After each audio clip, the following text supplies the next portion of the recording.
दोस्तों नमस्कार, सुप्रभात। आज 14 दिसंबर 2022 के डॉट न्यूज़ के मॉर्निंग न्यूज़ में आपका स्वागत है। आज के मुख्य समाचारों में सदन के दोनों सदनों में आंध्र प्रदेश की चीन सीमा पर तवांग क्षेत्र में चीनी सैनिकों से मुठभेड़ का मुद्दा बड़े जोर से उठाया गया। इस पर राज्यसभा में बोलते हुए रक्षा मंत्री राजनाथ सिंह ने कहा कि सदन को हमारे सशस्त्र बलों की क्षमता, वीरता तथा प्रतिबद्धता का सम्मान करना चाहिए। हमारे सशस्त्र सीमाओं की सुरक्षा करने में सक्षम है। उन्होंने चीन से इस तरह के मामलों में से दूर रहने की अपील की ताकि सीमा पर शांति बनाए रखी जा सके। रक्षा मंत्री के बयानों से असंतुष्ट कांग्रेसी सांसद राज्यसभा से बाहर चले गए।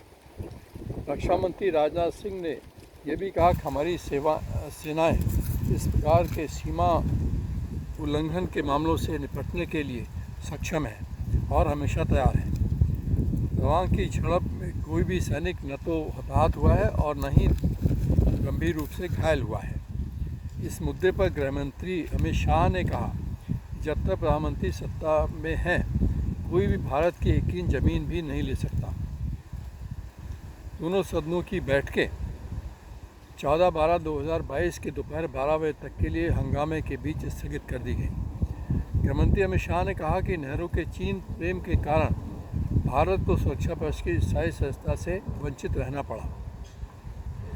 गृहमंत्री अमित शाह के अनुसार चीनी दूतावास से नियमों का उल्लंघन करते हुए राजीव गांधी फाउंडेशन द्वारा 1.35 करोड़ रुपए की राशि लेने के कारण FCRA पंजीकरण रद्द कर दिया गया है। इस विषय पर प्रश्नकाल में चर्चा न कराए जाने की मंशा से कांग्रेसी सांसदों द्वारा प्रश्नकाल में भारतीय चीन सीमा विवाद को उठाया गया है। केंद्रीय गृह राज्य मंत्री नित्यानंद राय द्वारा अवगत कराया गया कि विगत 2 वर्षों 2019 से 2021 के बीच 1811 NGO की FCRA पंजीकरण नियम विरुद्ध कार्य करने का निरस्त किया गया है तथा 2015 से कश्मीर में लागू प्रधानमंत्री विकास पैकेज PMDP के अंतर्गत 2639 कश्मीरी विस्थापितों को सरकारी नौकरी दी गई। केंद्र सरकार ने सुप्रीम कोर्ट को अवगत कराया कि सेना की 246 महिला अभ्यर्थियों को प्रोन्नत के लिए स्पेशल सिलेक्शन बोर्ड की बैठक 9 जनवरी 2023 अथवा उसके पश्चात बुलाई गई है। सरकार ने लोकसभा को अवगत कराया कि विगत 3 वर्षों में 16 लाख साइबर क्राइम हुए हैं तथा 32 लाख FIR दर्ज की गई है। पार्लियामेंट की नागरिक उड्डयन की स्थायी समिति के अध्यक्ष विजय साई रेड्डी ने अवगत कराया कि दिल्ली एयरपोर्ट में कंजेशन के मसले को एयरपोर्ट संचालक कंपनी के CEO के समक्ष रखा जाएगा। बंगाल की मुख्यमंत्री ममता बनर्जी द्वारा असम मेघालय सीमा विवाद संघर्ष में दिवंगत लोगों के परिजनों को 5-5 लाख रुपए के चेक दिए गए हैं। ममता बनर्जी ने कहा कि हमें विकास के पथ पर मिलकर चलना है तथा धर्म एवं जात के आधार पर न बटें। उन्होंने ये भी कहा कि हम चाहते हैं कि राज्य की सत्ता राज्य के धरती पुत्र के हाथों में रहे। ममता बनर्जी ने कहा केंद्र सरकार मेघालय की उपेक्षा करती रही है। यहाँ की महिलाओं ने अभी तक बहुत कुछ झेला है। हम चाहते हैं कि फाइनेंशियल इंक्लूजन स्कीम के अंतर्गत उनका सशक्तिकरण हो। केरल विधानसभा ने राज्यपाल को राज्य के विश्वविद्यालयों के कुलपति के पद से हटाने का बिल पास कर दिया है। दिल्ली में सर्विसार के पद पर केवल महिलाएं होंगी। इसे लागू करने के निर्देश दिल्ली के उपराज्यपाल VK सक्सेना द्वारा मुख्य सचिव को दिए गए हैं। कर्नाटक के मुख्यमंत्री वासवराव बोम्मई ने कहा कि कर्नाटक महाराष्ट्र के सीमा विवाद के संबंध में गृह मंत्री अमित शाह द्वारा बुलाई गई दोनों मुख्यमंत्री की बैठक में वे कर्नाटक का पक्ष दृढ़ता एवं स्पष्टता के साथ रखेंगे। जम्मू कश्मीर के उपराज्यपाल मनोज सिन्हा ने कहा कि संस्कृत दुनिया के सभी देशों की भाषा की जननी है तथा भारत को G20 देशों की अध्यक्षता के समय अपनी अस्तरणीय विरासत, मूल्यों तथा आदर्शों को अपनी प्राचीन वास्तुकला के माध्यम से अवश्य प्रदर्शित करना चाहिए। बीजेपी सांसद तेजस्वी सूर्या ने वित्त मंत्री से अन्य शहरों को भी मेट्रो की श्रेणी में रखने की मांग की है ताकि वेतनभोगी कर्मचारी अधिक हाउस रेंट अलाउंस का दावा कर सकें। मध्य प्रदेश के पूर्व मंत्री एवं विधायक राजा पटेरिया को प्रधानमंत्री के विरुद्ध विवादित टिप्पणी करने के मामले में दमोह में गिरफ्तार कर लिया गया है। 1 अप्रैल 2023 से हरियाणा की निचली अदालत के फैसले हिंदी में भी उपलब्ध होंगे।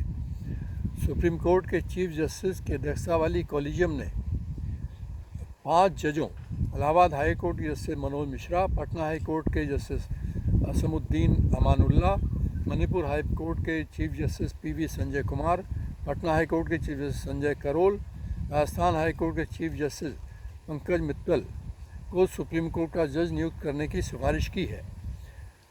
नेशनल लॉ ट्रिब्यूनल द्वारा हुडको की दलीलें खारिज करते हुए मैकडॉनल्ड तथा उसके पूर्व पार्टनर विक्रम बख्शी के बीच हुए समझौते को अनुमोदित कर दिया है। सुप्रीम कोर्ट की जस्टिस बेला M त्रिवेदी ने अपने को बिल्किस बानो केस के सुनने से वाली बेंच से अलग कर लिया है। आम आदमी पार्टी ने गुजरात तथा पंजाब चुनाव में अहम भूमिका निभाने वाले वरिष्ठ नेता तथा राज्यसभा सांसद संदीप पाठक को पार्टी का राष्ट्रीय महासचिव नियुक्त किया है। समाजवादी पार्टी ने दिवंगत नेता मुलायम सिंह यादव के स्थान पर डॉक्टर ST हसन को लोकसभा में पार्टी का नेता नियुक्त किया है। मध्य प्रदेश में 8 वर्ष पुराने व्यायाम घोटाले में 8 दोषियों को 7 वर्ष की सज़ा एवं 20,000 रुपये जुर्माना लगाया गया है। पेटीएम द्वारा 850 करोड़ रुपये के अपने शेयरों को रुपये 810 प्रति शेयर की दर से वापस लेने की घोषणा की गई है। अब उत्तर प्रदेश के समाचार। उत्तर प्रदेश के कानपुर के कल्याणपुर विकासखंड के प्रमुख के भतीजे की हत्या विकास दुबे के रिश्तेदारों द्वारा कर दी गई है। कानपुर देहात के पुलिस सुरक्षा में मौत के मामले में 9 पुलिसकर्मियों को निलंबित कर दिया गया है। झारखंड की कांग्रेसी विधायिका ममता देवी को गोलीकांड मामले में 7 वर्ष की सज़ा सुनाई गई है। उनकी विधायकी जाना तय है। योगी सरकार द्वारा किसान उदय योजना के अंतर्गत 5 से 7.5 हॉर्स पावर के 2 सोलर पंप 10 लाख किसानों को 2022 में उपलब्ध कराए जाने की घोषणा की है। ये पंप किसान उदय योजना के अंतर्गत उपलब्ध कराए जाएंगे। UGC के अंडर ग्रेजुएट कार्यक्रम के लिए फ्रेमवर्क जारी किया गया है। इसके अनुसार इसी वर्ष विद्यार्थी प्रवेश तथा अपने को पृथक कर सकते हैं। उत्तर प्रदेश में जनवरी के तृतीय सप्ताह में निकाय चुनाव हो सकते हैं। निकायों के कार्यकाल को समाप्त होने के समय ये कार्यभार निकायों के नगर आयुक्तों तथा शासी अधिकारियों द्वारा वहन किए जाएंगे। निकायों के चुनावों के बारे में अभी अधिसूचना जारी नहीं हुई है। अब समाचार अंतर्राष्ट्रीय।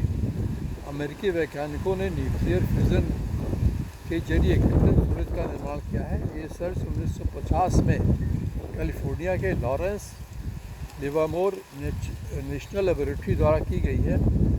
अभी इसकी वैज्ञानिक पुष्टि नहीं हुई है। सुरक्षा परिषद की स्थायी संस्था के लिए ब्रिटेन ने भारत को समर्थन दिया है। आज के समाचारों में बस इतना ही। हमारे साथ जुड़े रहने के लिए हमारे चैनल को सब्सक्राइब करें। आपसे करवत अनुरोध है कि हमारे चैनल को ज़्यादा से ज़्यादा सब्सक्राइब करें तथा शेयर करें और कमेंट बॉक्स में कमेंट लिखना ना भूलें। इन्हीं शब्दों के साथ मैं नीलम कुमार सिंह आपसे विदा लेता हूँ। नमस्कार।